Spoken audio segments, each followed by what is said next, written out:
Hi, I'm Chuck Colson with this week's 2-Minute Warning. As you well know, I'm sure, William Wilberforce is the great hero of my life. Wilberforce was the British parliamentarian, and he and his colleagues sparked a spiritual movement that swept England in the early 19th century, ending Britain's slave trade, reforming the nation's moral values, and establishing benevolent societies that survive to this day.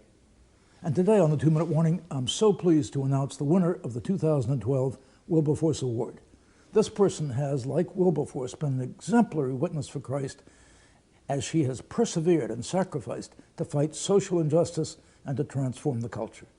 And more than anything else, to me, she's the defiant, inspirational, joy-filled rebuttal to those who would assault the sanctity of human life, those who believe that, as the Germans put it, some lives aren't worth living. I'm speaking of one of the most amazing people I've ever known, and privileged to call her a dear friend, Joni Eareckson Tada. As you probably know, Joni was paralyzed as a teenager in a diving accident. She gained fame as a painter, her autobiography was a bestseller, and most importantly, she founded the Joni and Friends International Disability Center in 1979. Today, Joni and Friends hosts retreats for families of the disabled, provide wheelchairs to the needy. It's an advocate on behalf of those with disabilities. And Joni has been an inspiration to me and to my daughter, Emily, who has courageously and selflessly raised my autistic grandson, Max.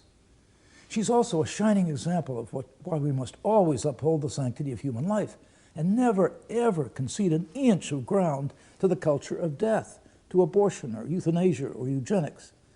I'll never forget, ever, Joni's courageous stand against the medical use of embryonic stem cells.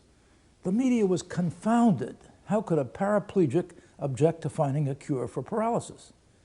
Joni's answer, which she gave in Christianity Today, was spot on. If we violate a human embryo today, she said, tomorrow we'll become callous about the fetus, the infant, and people with physical defects. And she went on, a society that honors life will safeguard the rights of the disadvantaged, the weak.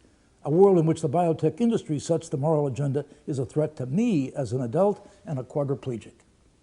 Joni's stand brought her national attention.